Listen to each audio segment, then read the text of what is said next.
Lucas capítulo 22, vamos a estar leyendo del versículo 63 al 65.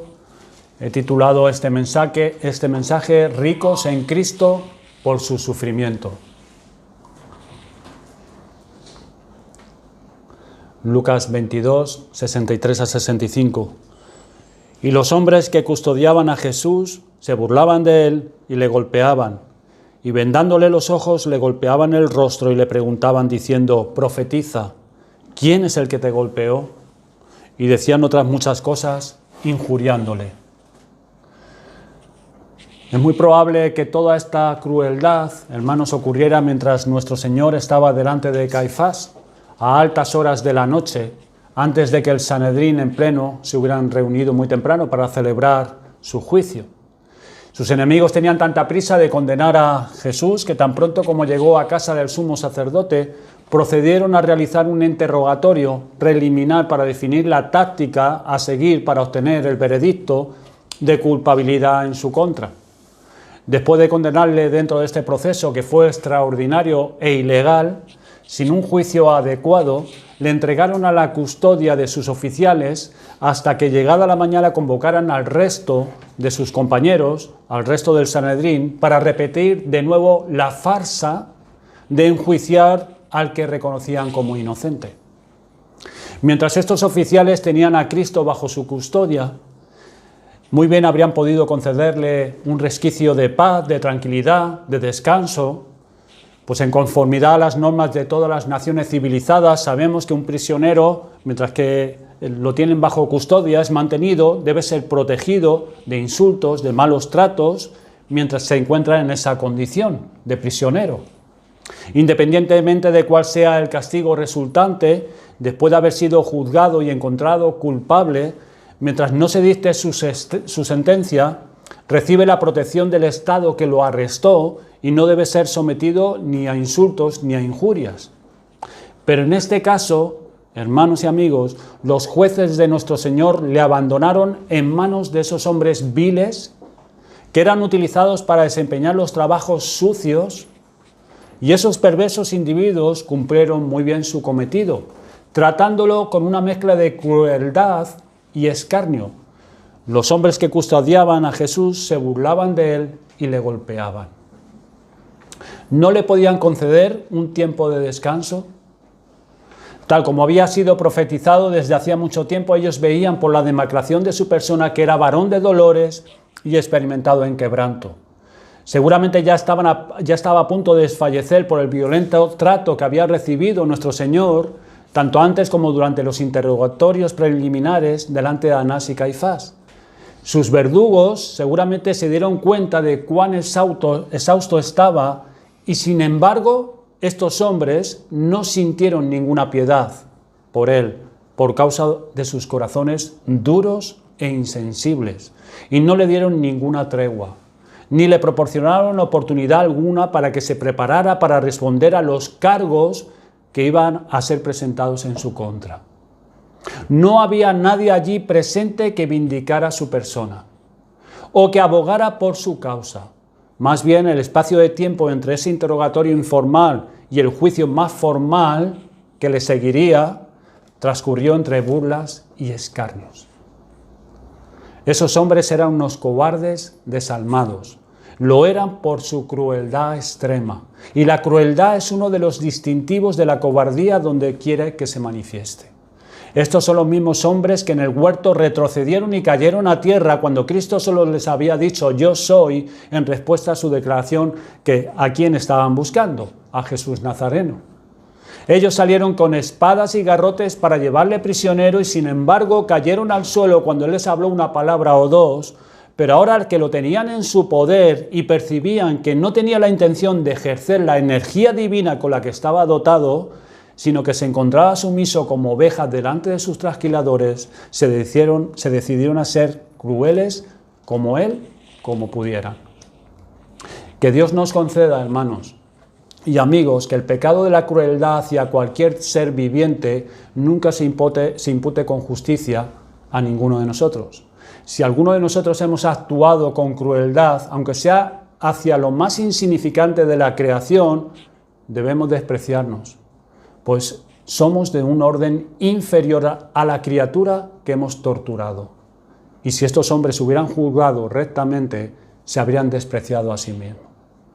Estos hombres eran de lo más aborrecible de la humanidad, pues teniendo en su poder a un ser que sufría con mansedumbre, en vez de mostrar un rasgo de humanidad hacia él, le ultrajaban de manera indecible, burlándose de él y atormentándole, dando rienda suelta a su vil naturaleza a su máximo. Pienso que en este pasaje podemos obtener un provecho espiritual en esta mañana al considerar esta etapa del terrible sufrimiento de nuestro Señor. Y lo primero que quiero que contemplemos en su imaginación es a la majestad abatida. La majestad abatida. Allí está Jesús de Nazaret. No voy a procurar retratar a Cristo, porque no ha existido nunca un pintor que haya podido pintar los rasgos de ese rostro maravilloso en esas horas de la noche. Por tanto, no voy a intentar bosquejar un retrato de nuestro Dios y Señor, sino que les voy a pedir que simplemente le contemplen por la fe. Vestido con su túnica sin costura, atado, en manos de los oficiales que rodeándole le escarnecían y se burlaban de él. Fijen, hermanos, sus ojos para que descansen en él con una mirada de amor y considérenlo como el grandioso centro del afecto de su corazón. ¿Qué pueden ver ustedes que creen en su deidad y que afirman que Él es Dios verdadero de Dios verdadero? Si el Espíritu de Dios abre sus ojos, allí verán a la omnipotencia cautiva. La omnipotencia cautiva. Los hombres que custodiaban a Jesús no sabían quién era realmente. Creían que era un pobre campesino de Galilea, pues le delataba el acento regional que tenía el Señor Jesucristo. Veían un hombre humilde, inofensivo, demacrado, y como había sido entregado a su custodia, era prácticamente su prisionero. No reconocían que Él era el Dios Todopoderoso, la misma deidad que creó los cielos y la tierra, pues todas las cosas por Él fueron hechas, y sin Él nada de lo que ha sido hecho fue hecho. Él era en aquel preciso momento quien sustentaba todas las cosas con la palabra de su poder. Y en medio de toda su debilidad y entre todos sus sufrimientos, incluso, hermanos, en esa condición era Dios sobre todas las cosas. Bendito por los siglos, y todos los santos ángeles le seguían adorando. ¿Acaso no es un misterio muy grande que a la omnipotencia quedara cautiva de esa manera? Qué maravilloso es quien puede crear y puede destruir según el puro afecto de su voluntad, se haya revestido de nuestra naturaleza y en esa naturaleza se haya batido tanto como para permitir ser sometido por los elementos más crueles y soeces de la humanidad. Qué maravillosa muestra de condescendencia encontramos aquí. La omnipotencia, hermanos, permite ser sujetada. Y nunca se muestra más omnipotente cuando se sujeta a sí misma para ser la prisionera de hombres pecadores. Piensa en esto, la omnipotencia cautiva. Cautiva, la omnipotencia. Contemplen nuevamente a esta majestad abatida y verán la gloria escarnecida, pues los hombres que custodiaban a Jesús se burlaban de él. Para ellos, él era un candidato perfecto para el ridículo y el escarnio por haberse proclamado rey, cuando ni siquiera contaba con un ejército armado ni con multitudes de seguidores que tuvieran la esperanza, aunque fuera durante un segundo, de oponerse al poderoso César que mantenía a Israel bajo servidumbre. Él se había proclamado rey, no de este mundo, pero rey. Y en el momento más crítico, todos sus seguidores le habían abandonado. Ahí había una gloria que Cristo se había dignado velar y ocultar por un tiempo, pero los ángeles contemplaban y adoraban y sin embargo estos hombres se burlaban de él. Y nos parece sorprendente que el Dios que reinaba en gloria sobre miriada de santos ángeles fuera escarnecido por unos infieles que no habrían podido vivir ni siquiera un instante en su presencia si Él no se lo hubiese permitido. Sin embargo, vemos en nuestro texto que el Creador de los cielos y la tierra permaneció allí para ser despreciado y desechado entre los hombres, y para ser tratado con el mayor oprobio y escarnio. Hermanos, nuestro Señor, Él le vemos que permaneció allí, despreciado. Él permaneció allí, recibiendo los insultos, el desprecio, desechado entre esos hombres crueles. Yo puedo decir esto, pero ¿nos damos cuenta de lo que significa? ¿Tú te das cuenta de lo que significa eso? Este es uno de los grandes misterios de la fe, hermanos, que nos asombra o nos debería de asombrar. Lo creen sin la menor duda y sin embargo en la medida que tratan de abarcarlo y comprenderlo, en esa misma medida ese misterio los elude y se eleva por encima de nosotros. Así vemos la omnipotencia cautiva y a la gloria escarnecida. A continuación vemos la bondad golpeada, la bondad perfecta, infinita, la bondad inefable. Es golpeada, es herida, atacada y asaltada. Los hombres que custodiaban a Jesús, nos dice el texto, se burlaban de él y le golpeaban. No solamente se burlaban de él, le golpeaban. Golpear a la depravación es un acto de justicia. Incluso alzar la espada en contra de la opresión no siempre es algo condenable. Hay veces que hay que alzar la espada. Pero golpearlo a él, que nunca le hizo mal a nadie, sino que ha hecho bien a todos los hombres y ha concedido a algunos de ellos todo el bien concebible, a él. El bendito Hijo de Dios está allí. Tenía en su alma esa misericordia que permanece para siempre. Y sin embargo, le golpeaban. Ardía en su corazón un amor que las muchas aguas no pueden apagar, ni ahogarán los ríos. Y sin embargo, ellos le golpeaban una y otra vez. El Señor Jesús no había venido en misión de venganza, sino para traer paz y buena voluntad a los hombres y para establecer un reino de gozo y de justicia. Y sin embargo le ataron como un delincuente. Y cuán admirable, es maravilloso que la bondad sea tan buena que acepte someterse a esa vergonzosa indignidad. Y nadie excepto la bondad divina se habría sometido a ella. Vean lo que estos burladores y golpeadores hicieron después a nuestro Señor. Sacaron un pañuelo o un trapo de algún tipo y lo pusieron sobre sus ojos. Ahí vemos la omnisciencia vendada. En verdad no puede ser vendada, sin embargo en el Cristo había esa omnisciencia de la deidad y hasta donde les fue posible, estos hombres le vendaron con la esperanza de que no pudiera ver lo que estaban haciendo. Y todos conocemos a algunas personas que procuran actuar de esta manera en estos momentos. El único Dios que tienen ellos es un Dios ciego. Ellos creen en lo que llaman las fuerzas de la naturaleza y luego hablan condescendientemente de Dios como si fuese únicamente la suma de todas las fuerzas de la naturaleza que obran en conformidad a ciertas leyes mecánicas que no pueden ser alteradas jamás.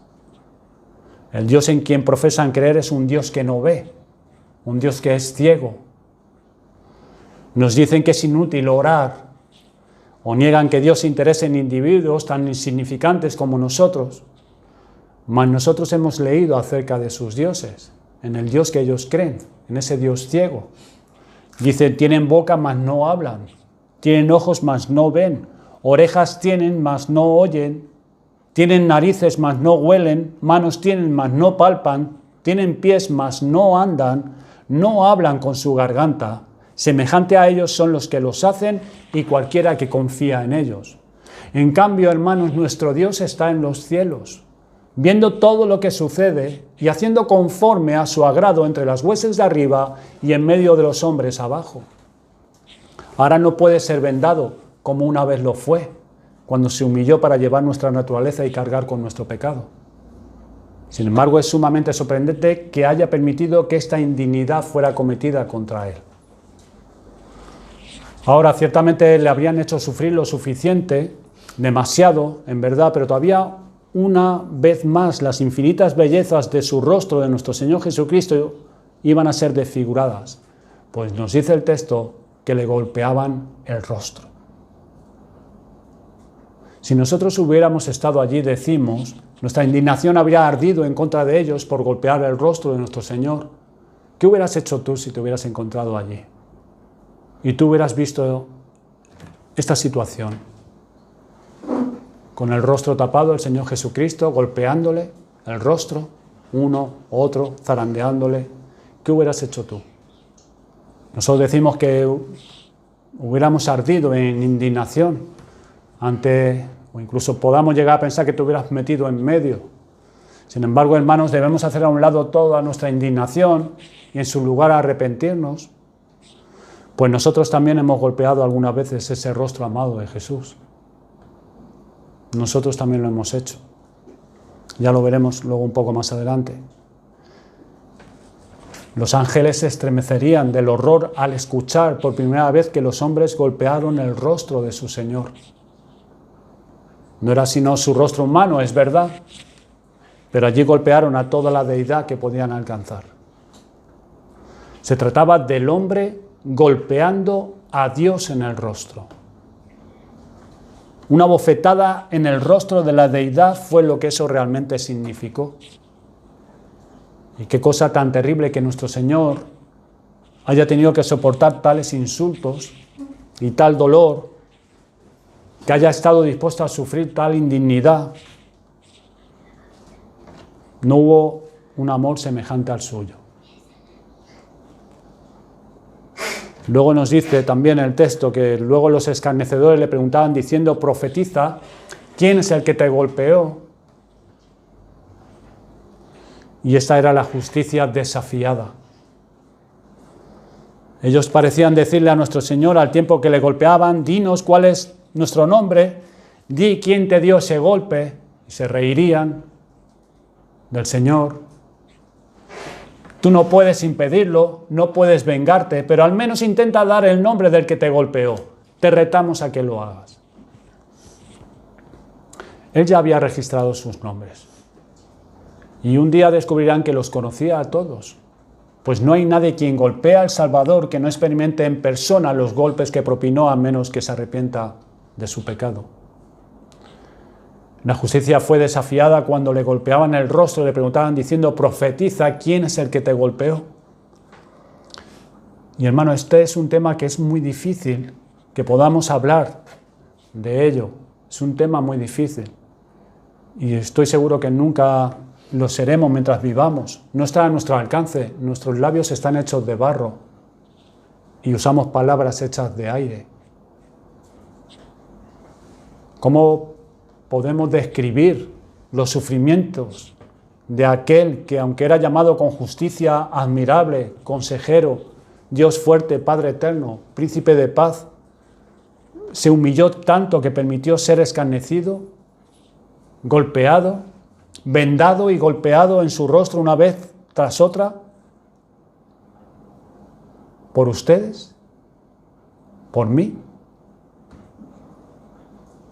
¿Cómo describirlo? Un autor dijo, angustiado, lo intento una y otra vez, pero mis esfuerzos son todos vanos. Nuestra lengua no puede articular palabra ahora, debemos morir para poder hablar de Cristo. Esta es la maravilla de esta majestad abatida. La majestad abatida. Y puede ser descrita mediante 4 palabras. Y la primera palabra es que en medio de toda esta tortura que el Señor sufrió, nuestro Señor fue muy paciente. Muy paciente. No hubo ni un ápice de ira en sus mejillas, ni un destello de enojo reflejado en sus ojos. Lo soportó todo, lo aguantó todo en su alma, con paciencia divina, con la misma paciencia del Dios de la paciencia. La siguiente palabra es que guardó silencio en medio de toda esa crueldad. No expresó ni una sola palabra de queja. No lo vemos en el Evangelio. Ni una palabra de queja ni de condenación contra sus verdugos. Esto demuestra su verdadera grandeza.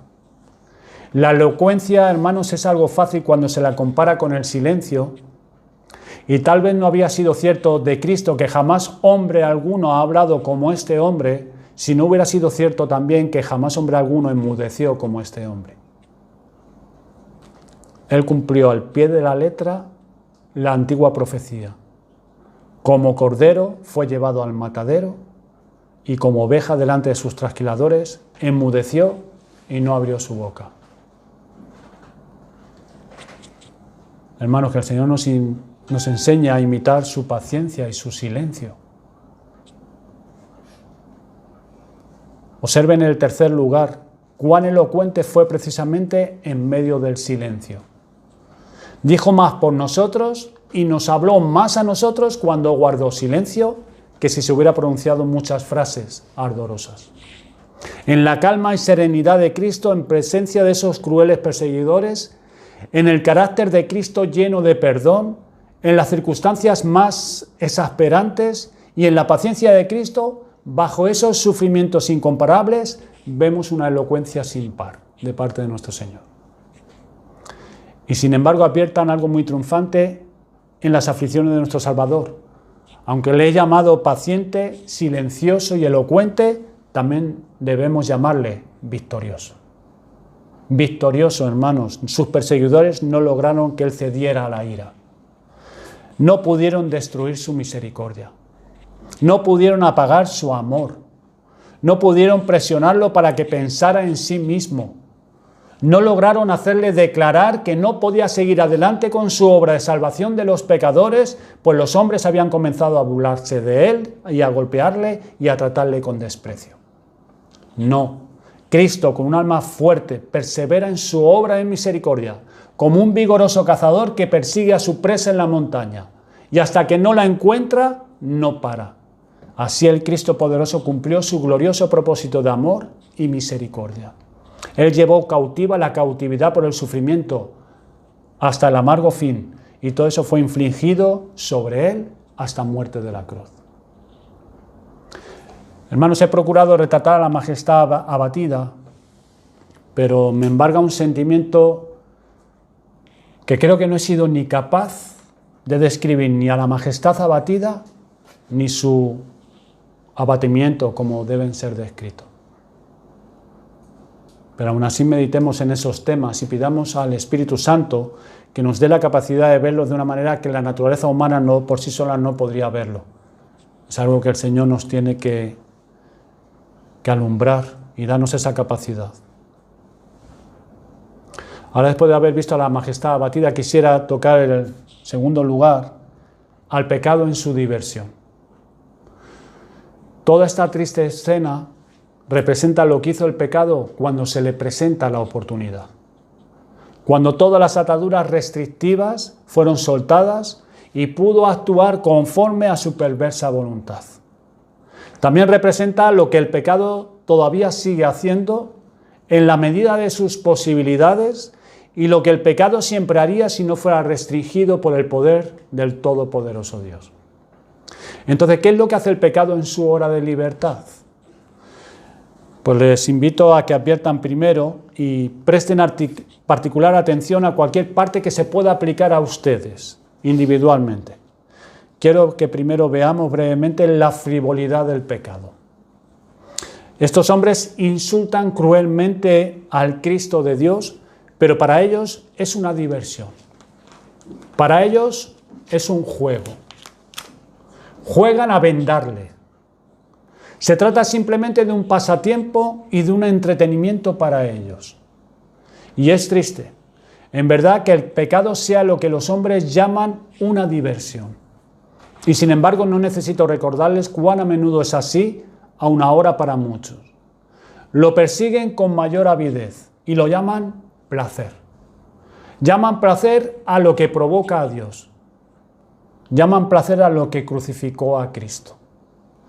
Dicen que deben conocer la vida y llaman vida a eso que hizo sudar a Jesús, un sudor sangriento, a eso que luego le arrastró a una muerte cruel. Y de muchos pecados dicen qué delicias son para nosotros. Así que golpear a Cristo en el rostro y burlarse de él se vuelve en un pasatiempo para ellos, en un disfrute para ellos. Así es como actúa el pecado cuando disfruta de libertad y se divierte incluso con las heridas de un Dios crucificado. Observen a continuación el absoluto desenfreno del pecado. Si estos hombres realmente querían divertirse a costa de Cristo, lograron su propósito. Pero ¿qué necesidad había que le golpearan? Si ellos querían burlarse de él, ¿pero por qué golpear a Cristo? ¿Qué necesidad había de toda esa innecesaria crueldad con la que le sometieron a tal vergüenza y dolor? Si Cristo debía morir, al menos debía morir en paz. ¿Por qué escupir su rostro? ¿Por qué mesarle la barba? ¿Por qué esos terribles azotes?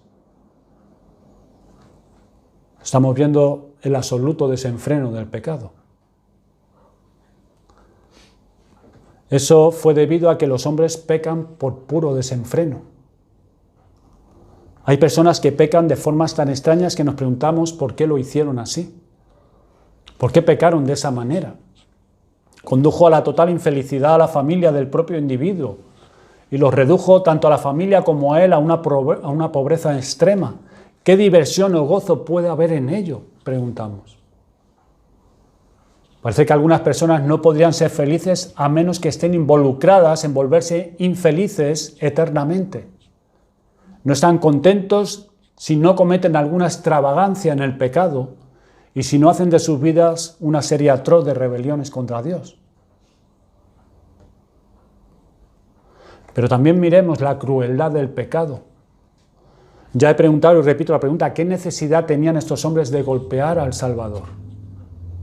¿Qué necesidad tenían? ¿Qué placer podían obtener de todo ese dolor que le infligieron al que estaba atado, de pie? Por boca de los antiguos profetas el Señor dijo, no hagáis esta cosa abominable que yo aborrezco. Y fue en su propio interés que les ordenó de esta manera, pues no quería que se hicieran daño a sí mismos. Y el pecado siempre es daño, es un daño para el propio pecador. Es un tipo de suicidio. Siempre que un hombre hace algo malo, de seguro se generará un perjuicio para sí mismo. Y Dios sabe esto, así que insta a los hombres a que no actúen tan insensatamente. Y cuando un hombre se burla de la religión verdadera, cuando un hombre rechaza a Cristo y pospone el día del arrepentimiento, está traspasando de nuevo ese amado corazón que se desangró por los indignos y está afligiendo ese bendito espíritu que todavía contiende con los hijos de los hombres, aunque a menudo es vejado y tristemente provocado por ellos.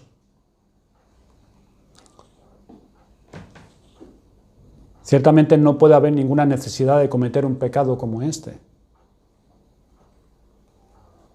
Pero a la misma vez, vean la incredulidad desesperada que hay en el pecado. Hay una incredulidad. Estos hombres no habrían vendado el rostro de Cristo si hubiesen creído realmente que Él era el Hijo de Dios. Pero actuaron como lo hicieron porque no tenían ninguna fe en Él. No creían en Él.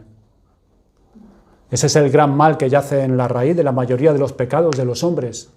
No creen en Jesucristo, el enviado de Dios. Es de esto que el Espíritu de Dios convence a los hombres, como nuestro Señor predijo concerniente a Él, su obra, y cuando Él venga convencerá al mundo de pecado, por cuanto no creen en mí. Sin embargo, hermanos, no hay nada más razonable, nada más digno de ser creído que la revelación de Dios según nos ha sido dada en las Sagradas Escrituras. Y un hombre solo tiene que probar y experimentar por sí mismo si esto es verdad o no. Y pronto tendrá la confirmación de su veracidad en su propio pecho. Pasa que los hombres no quieren ir al Señor, no quieren creer en Él, no quieren ser convencidos.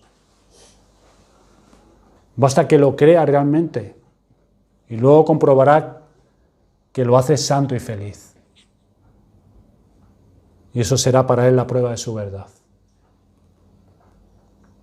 Observen además cuán a menudo en el pecado hay un tipo de desafío a Dios. Todo pecado es un desafío a Dios. Si un muchacho se acercara a su padre y le dijera: yo voy a hacer todo tipo de groserías y de rudezas contigo, pero tú no me castigarás. No pasaría mucho tiempo en que el padre hiciera que su hijo se arrepintiera de esas palabras, porque le está desafiando. Si fuera un padre digno, no lo dejaría sin castigo. Por los pecadores actúan de la misma manera con Dios. Ellos le hacen frecuentemente a Dios lo mismo que estos perseguidores le hicieron a Cristo. Mientras puedan, se burlan de Él, le golpean y le desafían. Algunos se han atrevido incluso a desafiar a Dios así, de esta manera: bien, aun si es como dices, estoy dispuesto a correr el riesgo, pero no me someteré a Dios. Le están desafiando a Dios. Faraón intentó ese plan y se arrepintió, estoy seguro, cuando ya era demasiado tarde. En medio del Mar Rojo, cuando las aguas comenzaron a negarlo a él y a todo su poderoso ejército, entonces aprendió cuáles eran las consecuencias de haber dicho: ¿quién es Jehová para que yo oiga su voz y obedezca? Ahí sí que ya se estaba arrepintiendo. Todo pecado contiene una medida de desafío a Dios, seas creyente o no. Es el pecado. Desafiamos a Dios, semejante a estos hombres que golpeaban a Cristo en el rostro y le preguntaban diciendo: profetiza, ¿quién es el que te golpeó?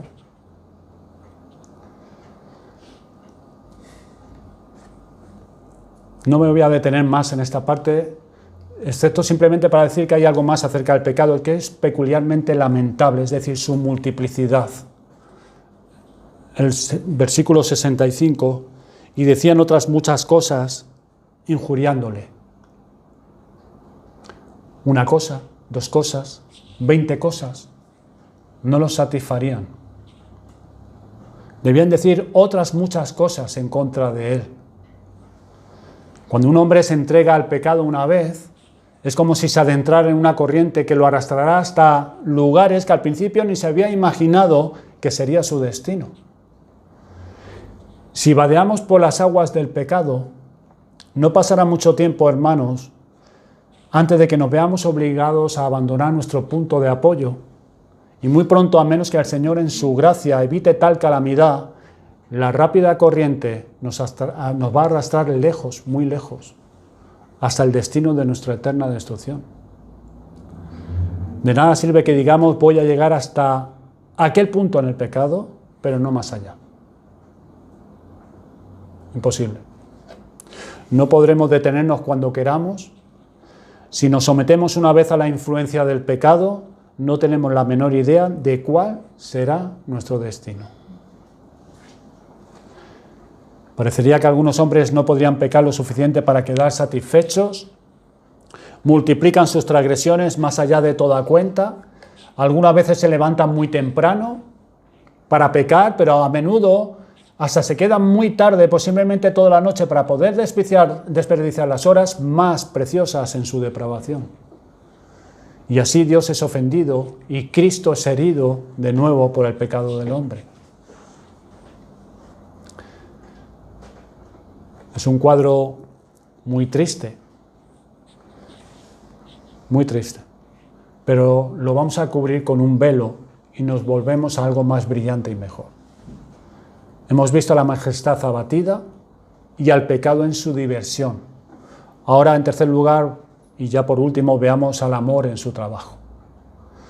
Toda esa vergüenza y ese sufrimiento fueron soportados por nuestro Salvador por amor de cada uno de los que en verdad podemos decir: Él me amó y se entregó a sí mismo por mí. Cristo soportó que le vendaran los ojos y se burlaran y le golpearan por causa de ustedes y por mí.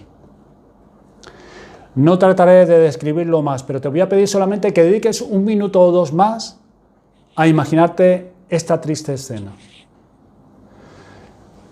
Por ti. Por ti. Como si no hubiera nadie más en el universo entero, por ti el Rey de Gloria se convirtió en el Rey escarnecido. Por ti. Y lo soportó todo. Este desprecio y rechazo de los hombres. Por ti. Por ti. Por ti, Suyai. Por ti, Eva. Por ti. Por ti, Alexis. Por ti. Sí, tú, por ti. Por quien quiera que seas. Si tú crees en Él, fue por ti. Fue tu sustituto. Fue por ti que fue abatido. Que soportó los esputos, los golpes, que lo vendaran, que lo ataran. Por ti. Tu fe te proporciona la seguridad que Él soportó todo esto por ti. Por ti, digo, como si no hubiera redimido a nadie más, sino que pagó todo el precio del rescate por ti. Menos que esto no habría sido suficiente para ti ni para ninguno de nosotros, aunque es ciertamente suficiente para todo el ejército inmutable de redimidos por la sangre preciosa de Jesús.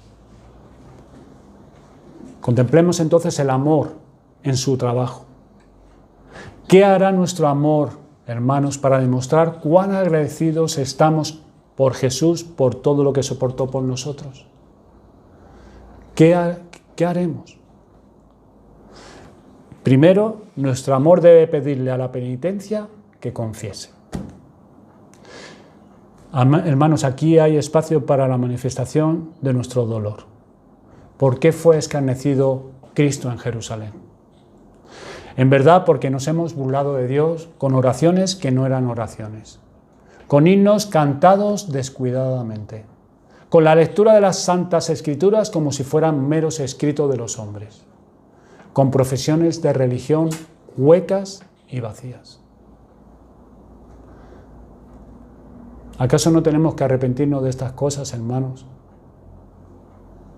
Si te has burlado de Él de esta manera, el escarnio que soportó en casa del sumo sacerdote fue por nuestra culpa, por la tuya y por la mía, por nuestras oraciones.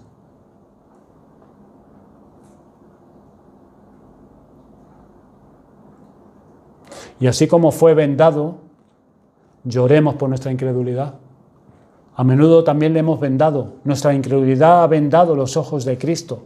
Nosotros nos imaginamos que no sabía nada acerca de nosotros o que nos había olvidado. Pensábamos que Él no podía hacer ninguna distinción entre el principio y el fin o que no podía hacer brotar el bien del mal. ¿Acaso no hemos convertido a menudo a Cristo en un Cristo vendado en cuanto a la comprensión que tenemos de Él? Si es así, puesto que hemos vendado a Cristo de esta manera, nosotros, por nuestro pecado, estamos imitando la culpa de esos hombres que literalmente vendaron a Cristo. Y así cuando vemos que fue golpeado, debemos dolernos a recordar, hermanos, que fue lo que fue escrito de Él. Mas Él fue molido por nuestros pecados. El castigo de nuestra paz fue sobre Él, y por su llaga fuimos nosotros curados. Cada pecado que hemos cometido ha abierto un surco de sangre en su espalda. Esos moretones esparcidos sobre sus hombros fueron causados por los azotes crueles que cada uno de nosotros ha propinado con nuestras rebeliones, con nuestras desobediencias, con nuestras transgresiones.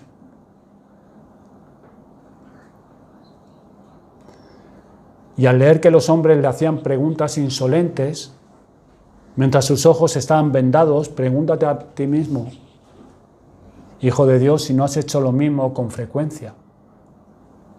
¿Nunca has pedido una señal del Señor en vez de caminar por fe? Yo confieso que algunas veces he deseado tener una señal del Señor o indicación del pensamiento de mi Señor Esto es precisamente lo que estos hombres crueles esperaban de Cristo. Ellos procuraban que Él le demostrara que los conocía a pesar de que sus ojos estaban vendados. Y hermanos y hermanas, no demandemos nunca una señal como lo hizo esa generación adúltera y perversa. Debemos andar por fe, no por vista, y confiar plenamente en nuestro Señor. Y debido a que no hemos confiado en Él como debemos hacerlo, y hemos demandado señales y signos de Él, hemos sido demasiado semejantes a estos hombres que le preguntaban diciendo: profetiza, ¿quién es el que te golpeó?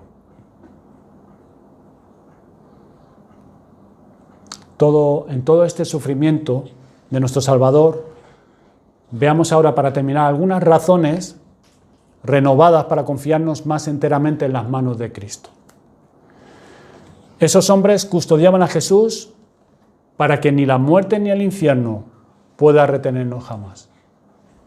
Él fue detenido en lugar nuestro. Por eso dice de nosotros lo que dijo de sus discípulos en el huerto: pues si me buscáis a mí, dejad id a estos. El grandioso sustituto es detenido como prisionero para que todos aquellos por los que Él se constituyó como fianza puedan ser dejados en libertad para siempre. Él también fue escarnecido. ¿Y con qué fin? Nosotros merecemos vergüenza eterna, hermanos, y desprecio por nuestro pecado, pero Él asumió toda esa vergüenza sobre sí e hizo este maravilloso intercambio. Al vestirse con los harapos de nuestra vergüenza nos dijo: toma mi resplandeciente manto y póntelo. Y ahora la gloria que Él tenía con el Padre desde la eternidad la ha puesto sobre su pueblo, para que sean semejantes a Él y puedan estar con Él donde Él está por toda la eternidad. Ese es el maravilloso intercambio. Así como Tomás leyó la deidad de Cristo en sus heridas, así leemos nosotros la gloria eterna de su pueblo en el escarnio que soportó a nombre nuestro. Contemple también a su Señor golpeado. ¿Por qué razón no podrá haber golpes para nosotros, ni heridas, ni ahora ni en la eternidad, de parte de Dios el Padre hacia nosotros? Salimos libres por Jesús, porque Jesús ha soportado todo lo que nosotros merecíamos soportar. Él aguantó golpe tras golpe para que ningún golpe de la justicia divina caiga sobre ti. También porque fue vendado Jesús, sino para que nosotros fuéramos capaces de ver. Nuestro pecado nos ha cegado para todo lo que era digno de verse, pero su muerte ha quitado las escamas y ahora podemos ver porque Él fue vendado. Porque Él permitió que estos miserables malhechores vendaran sus ojos, los nuestros ahora están sin vendas, hermanos, y estarán más libres de vendas en aquel día cuando le contemplemos cara a cara y ya no nos separemos más de Él, nunca jamás. ¿Y por qué injuriaron a Jesús, diciendo otras muchas cosas con las que le acusaban falsamente? Le injuriaron para que nosotros fuésemos justificados. Él fue acusado injustamente y calumniado para que nosotros pudiéramos preguntar osadamente: ¿quién acusará a los escogidos de Dios? Dios es el que justifica. ¿Quién es el que condenará? Cristo es el que murió. Por tanto, alégrense, hermanos. Al tiempo que deben dolerse por los sufrimientos de nuestro Señor, regocíjense por lo que esos dolores han traído para ustedes y lo que continuará trayendo a lo largo de toda la eternidad. Ahora, finalmente, que nuestro amor en su trabajo despierte nuestro celo de consagración a nuestro Señor. Tenemos que preguntarnos: ¿fue mi Señor mantenido cautivo? Entonces ordeno a mi más ardiente celo a que me llene de devoción por su causa. Si mi Señor fue mantenido cautivo, ¿estaré yo ahora cautivo? ¿Mi celo estará cautivo por Él? ¿Fue mi amado detenido de esa manera por mí? Entonces Él me sostendrá y nunca me soltará. Digámosle: Señor mío, yo te entrego mi vida. ¿Cómo no entregaremos nuestras vidas al Señor? Mi todo, a Él, para ser prisionero voluntario suyo para siempre. si Él fue prisionero por mí, por ti. Digámosle, toma mis ojos, mis labios, mis manos, mis pies, mi corazón. Y así como tú fuiste, si eres todo mío, déjame ser completamente tuyo. ¿Acaso, hermanos, no es esto una justa retribución por nuestra parte? ¿Acaso algún hijo de Dios tiene alguna objeción a esta entrega? Luego, a continuación, así como le despreciaron, ven, hermano, ¿qué dices tú a esto? Pues que vamos a despreciar al mundo que despreció a nuestro Señor y Salvador. Digámosle al mundo, eres un elemento ciego, de ojos nublados, de corazón negro, por haber tratado así a mi Señor.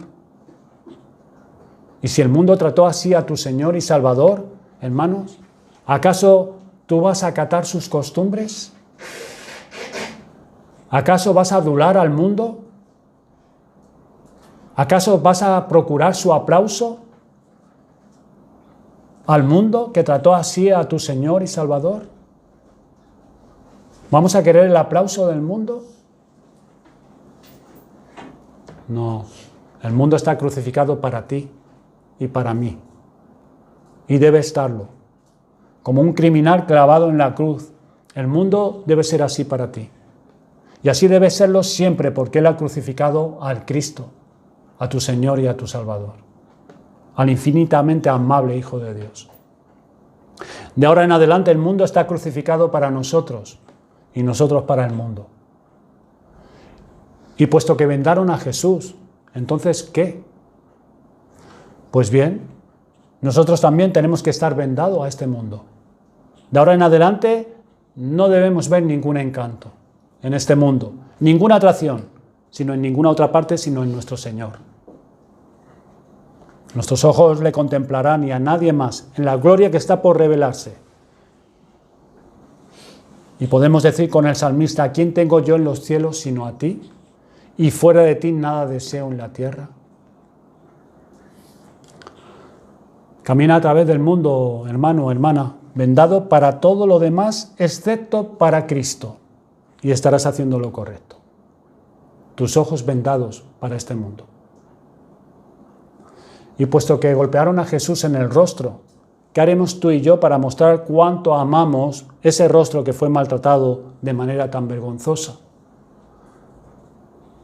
Pues mi corazón me presenta una visión de esa sagrada cabeza que una vez fue herida, circundada por la corona de espinas, ese amado rostro tan herido, golpeado y escupido, y sin embargo más hermoso que todas las otras bellezas del cielo. Jesús, el Hijo de Dios, el Hijo del Hombre. ¿Cuál será nuestra respuesta? ¿Que nosotros realmente le adoraremos? ¿Nos apresuraremos a besar sus pies en adoración amorosa y lo haremos con el mayor gusto porque hombres perversos golpearon sus mejillas?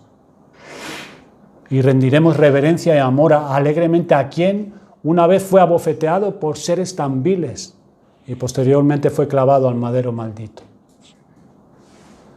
Y puesto que estos hombres decían otras muchas cosas injuriándole, digamos nosotros muchas cosas en alabanza suya. Estos decían muchas cosas injuriándole, diciendo cosas malas. Digamos nosotros buenas cosas por el Señor. Nadie debe impedir que nuestros labios, defectuosos como son, sí, hablen en honor de nuestro amado Señor. Nadie debe impedirlo. Algunas veces con el profeta estamos prestos a confesar que somos hombres inmundos de labios y habitamos en medio del pueblo que tiene labios inmundos, pero tal como somos, hermanos, le entregamos la ofrenda de nuestros labios y le damos la gloria debida a su santo nombre. Así que nunca nos avergoncemos de hablar en favor de nuestro Señor. Nunca. Nunca se sonrojen cuando reconozcan que le pertenecen a Él. Y si se sonrojan por algo, debe ser por la vergüenza de que no le amamos más ni le servimos mejor, pero no de Él. Nunca nos avergoncemos del Señor Jesucristo. Por la memoria de su amado rostro, vendado y golpeado, mientras hombres crueles a todo su alrededor le calumnian con injuriosas acusaciones, igual que ahora en este mundo, en nuestra generación, les exhorto a que defendamos a Jesús delante de estos hombres que le injurian, que dicen cosas de Él, y que Dios nos ayude a hacerlo, a defender a Cristo, aunque Él no necesita que nadie le defienda, pero porque le amamos y queremos defenderle delante de los hombres pecadores. Él se defiende solo. Que algunos aquí presentes que nunca han creído en Jesucristo comiencen ahora a confiar en Él, porque Él es digno. Yo no los invito en este preciso momento a creer tanto en Él en su gloria como a creer en Él en su vergüenza. ¿Era realmente el Hijo de Dios? ¿Realmente Cristo era el Hijo de Dios? ¿Y sufrió por los hombres culpables todo lo que hemos estado considerando en esta mañana y mucho más que eso? Entonces debo creer en Él. Debo creer en Él. Para mí Jesucristo es una persona que los hombres jamás habrían podido inventar. No hay mente humana que haya podido inventar a un hombre así. Las mentes humanas por sí solas no podrían haber pensado nunca en un carácter así. Yo debo creer en Él. Mi conciencia me dice que debo creer en Él. Es más, debo creer que Él murió por mí. Que en la cruz Él derramó su sangre para liberarme del pecado.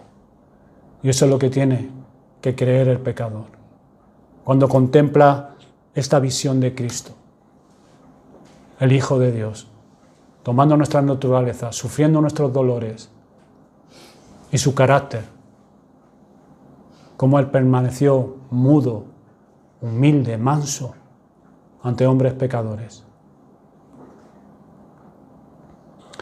Y habiendo creído así, siento una paz interior que nadie puede interrumpir. Nada. Un gozo santo que nada puede turbar. Solamente mi pecado, al cual debemos correr al trono de la gracia. Y sentimos una calma sagrada que la propia muerte no será capaz de destruir. Habiendo creído de esta manera, cantaremos triunfalmente en nuestras últimas horas, hermanos, tan alegremente como si se tratase del día de nuestra boda. Gozaremos de calma y tranquilidad como si morir fuera lo mismo que irse a la cama a dormir un rato y despertar a la mañana siguiente. Así que, amigos, crean en el Señor Jesucristo, en ese mismo Señor que se humilló desde las alturas de la gloria hasta las profundidades de la vergüenza y del sufrimiento, y descubrirán también que su confianza en Él será recompensada incluso en esta vida. Y en el mundo venidero, en aquel momento, cuando Él no tendrá los ojos vendados, cuando no habrá burla, ni escarnio, ni golpes para Él, como ahora están haciendo muchos hombres perversos, sino que toda será gloria por siempre y para siempre. Entonces ustedes y yo, si creemos en Él, participaremos eternamente de su gloria, para siempre jamás. Que Dios nos conceda esto por Jesucristo nuestro Señor. Cree en Él. Él es digno. Vamos a orar.